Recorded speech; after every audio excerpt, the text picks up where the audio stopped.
So in today's video, I'm going to be previewing the first semi-final leg between Bradford City and Carlisle United. If you do go on to enjoy today's video, please make sure to drop a like on there for me. If you could try and hit 70 likes on today's video, that'd be massively appreciated. Subscribe if you are new as well. We are now on the road 7,000 subscribers, so please make sure you are subscribed if you haven't already with that post notification bell on. It's free to do so and it does massively help out. Drop a comment in as well down in the comment section down below. Let me know your score prediction for this match and what would your starting 11 be as well. We've obviously not normally got a great record against Carlisle, so we need to be taking something from this match. We need the win. If we're going to Carlisle when we're not winning, we might as well already write it off, because we haven't won at Carlisle since, I want to say, 1985. We've scored like one goal in the last 8 or 9 times we've been there, so we don't have a good record over there. We need 3 points. Well, not 3 points. We need the victory in this one. Apologies about this video, though, coming out a little bit later than usual. Bradford City have just announced a pre-season tour over in Spain, so I've been a little bit occupied with that. My apologies, but make sure to drop a like on there for me. Subscribe if you're new as well. And let's get into it. Now, yesterday, I did actually bring to you guys my League 2 playoff predictions. I've also brought you my Championship and League 1 playoff predictions over the last couple of days. So if anything is repeated from yesterday's video in today's video, then I can only apologise. But if you've not already checked out my League 2 playoff predictions, then make sure to go over and do so. In today's video, though, we are going to be going in, looking a little bit deeper into both teams and in a bit more depth, really, as we've got a little bit more time to do that. But if we start out then with how the Sky Bet League 2 table finished, my team, Bradford City, we finished 6th in the table. After 46 matches, we got 20 wins, 16 draws, 10 defeats, 61 goals scored, 43 goals conceded, which leaves us on a positive 18 goal difference and 76 points. Our last 5 matches then were a draw, a loss, a win, a draw and a loss. Them last 5 matches then being a 1-1 draw at home to Lynn, a 3-2 defeat away at Crewe Alexandra, a 2-1 win away at Northampton Town, a 2-2 draw at home to Gillingham FC, and a 1-0 defeat away at Swindon Town. If we compare that then to Carlisle United, they finished 5th in the Sky Bet League 2 table. After 46 games, they also accumulated 20 wins, 16 draws and 10 defeats. They scored 5 more goals than us, though, with 66, conceded the exact same amount as us on 43. That obviously leaves them then on a positive 23 goal difference and 76 points. The last 5 matches then were a draw, a loss, a win, a draw and a draw. Them last 5 matches then being a 1-1 draw away at Sutton United, a 3-2 defeat at home to Salford City. John Mellish getting sent off in that game. He will be banned for both playoff semi-final legs, and then he will obviously be back available for selection should Carlisle make it through into the playoff final. They also had a 1-0 win away at Barrow, a 2-2 draw at home to Stockport, and a 0-0 draw at home to Northampton Town. In terms of how both sides got on against one another this season, on Boxing Day, Carlisle got the better of the Bantams with a 1-0 home win, and then they also played on the 21st of March 2023. That match finished in a 0-0 draw. The first half was, I would say, largely dominated by Carlisle, but the second half we absolutely battered them, and it was actually quite amazing to me how that game actually ended 0-0, because if it ends 3-3, I don't think either side really has any complaints. But now we're going to get into the team, though, that I would go with if I was Mike Hughes. Now, it is my understanding that any player who was out on loan from the football club this season is still not available for selection, because I think their loan runs through until the end of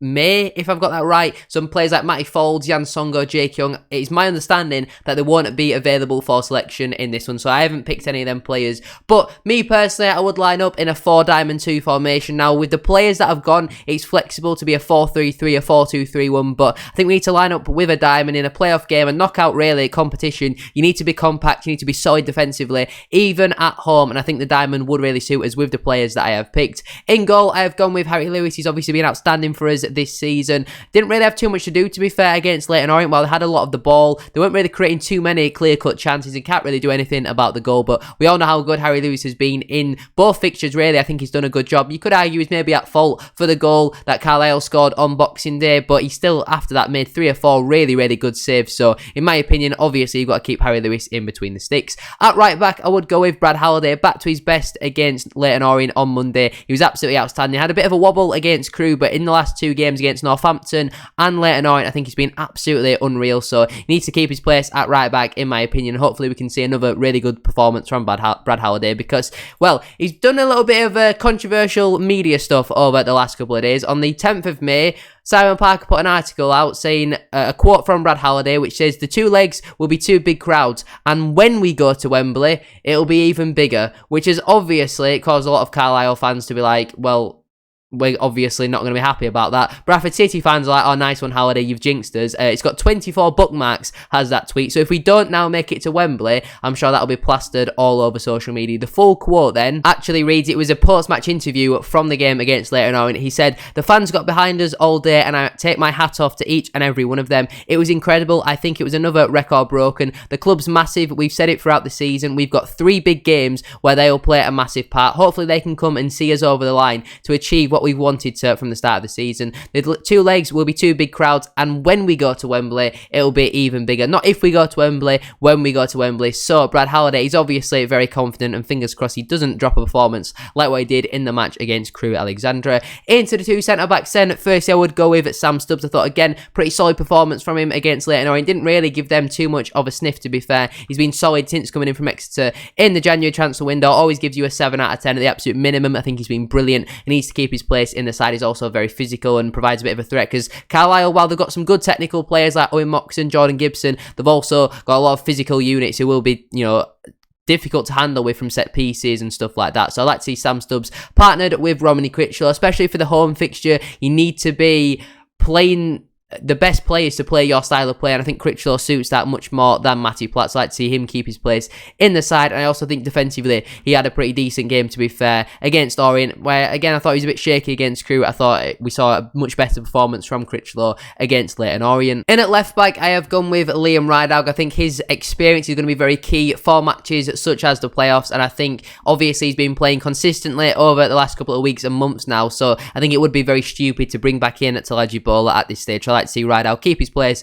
at left back. And I thought for the large part he had a pretty solid game against Leyton Orient. Obviously he was up against Paul Smythe for the majority of that, who, to be fair, for again the large majority of the game did run rings around him, but I still thought he had a pretty solid game overall, so I'd see him keep his place at left back. Into the midfield then, at the base of the diamond, I would go with Adam Clayton. Again, you need a player of his experience and his composure on the ball, his calmness, a calm head in that team. I certainly think obviously he brings a lot of quality as well. Maybe he's on the set pieces instead of Small. We'll have to wait and see what comes from there, but yeah, I think Clayton has to keep his place in the side. I know he was getting a bit of stick from the Bradford fans on social media over the last couple of days, but I don't think he played bad against Orient whatsoever. Into the 2 midfielders, a bit more advanced from him. On the right side, I would go with Alex Gilliard. I thought, again, he had a pretty decent performance against Orient, was getting up and down the pitch, brings you that energy which you are going to need in the playoffs. Potentially, if it goes to extra time as well in the second leg, I think he's certainly a player who you want to be on the pitch in that extra time period, so we'll have to wait and see. Obviously, if we do get to that stage, in my predictions, I personally think we will be going to extra time, but I'd like to see Gilliard keep his place in the side. And on the other side, on the left side of the midfield, I would go with Richie Smallwood. For the large majority of the past few months, I think Smallwood has been really, really good. I think he's grown into his role as a Bradford City player. He looks like a captain to be at Bradford City. I think he's been brilliant over the last couple of months, getting assists as well now from his set pieces, which he wasn't really doing at the start of the season. He was a lot more inconsistent with his set pieces, whereas now I think he's been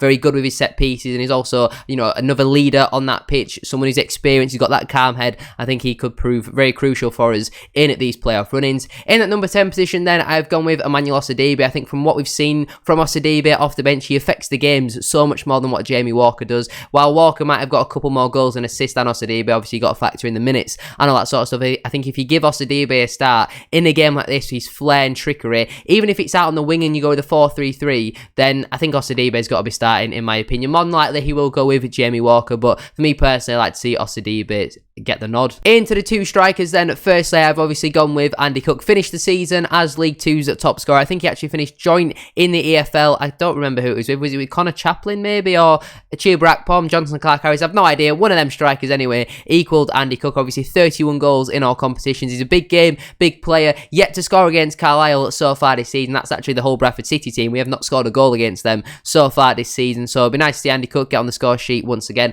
And I would partner him with Scott Banks. We actually played up front for a little bit against Leyton Orient. We started out in a 4-3-3 system. After 25 minutes or so, we changed to the diamond, and Banks up front gives him that freedom to drift left, drift right, and it allows potentially someone like an Osidibe to then go over to the other side and just really confuse the Carlisle defence, because if you've got players constantly rotating in different positions, especially in your attacking third, the Carlisle players are not really going to know who they're specifically meant to be marking, and it could cause a bit of space really for Andy Cook to hopefully finish one of his chances if he does get one. When they've got a player like Morgan Feeney missing, obviously a massive player for them. I think he is their captain. You know, that is a big loss for them, and if he's not on the pitch to be able to organise them, you never know what could happen at the end of the day. But that is my team then. Lewis in goal, a back four of Halliday, Stubbs, Critchlow and Rideout. Clayton at the base of the midfield with Gilead and Smallwood a little bit more advanced. Osadibe in the 10 and Andy Cook and Scott Banks leading the line. On the bench then for me, that'd leave Colin Doyle, Matty Platt, Talaji Bowler, Ryan East, Dion Pereira, Jamie Walker and Matt Derbyshire. And that means the players who would miss out would be Heath Richardson, Luke Hendry, Oscar Threlkeld, Timmy Odesina, Kieran Kelly, Harry Chapman, Thierry Nevers, Aboisa, Dara Costello and Verdane Oliver. Simon Parker put out an article this morning about both sides' potential lineups for these games. He believes that Carlisle will line up with Thomas Hurley in goal, a back three of Corey Whelan, Paul Huntington and Jack Armour, with Ben Barclay and Jack Robinson as the wing backs, Owen Moxon, Callum Guy and Alfie McCalmon in the midfield. Obviously Alfie McCalmon, I believe, is on loan from Leeds United, so he'll be wanting to get one over us, as will Patrick, as will Gibson as well. Simon Parker believes the front two though will be Christian Dennis, who scored a load of goals this season for Carlisle, is out of contract as well in the summer, and we also had the Pizzagate thing, didn't we, at Bradford City with Christian Dennis, and he also thinks he'll be partnered with Joe Garner. Whether it's Dennis, Garner, Edmondson, Patrick, whoever starts up there, they've got some serious threats going forward, so we are going to be after aware of that on the counter-attack and all that sort of stuff, because they are very solid as a defensive unit. He also says here, Carlisle are without defenders John Mellish, who will be suspended, and Morgan Feeney, who's currently injured. But right back, Ben Barclay's loan has been extended by Stockport County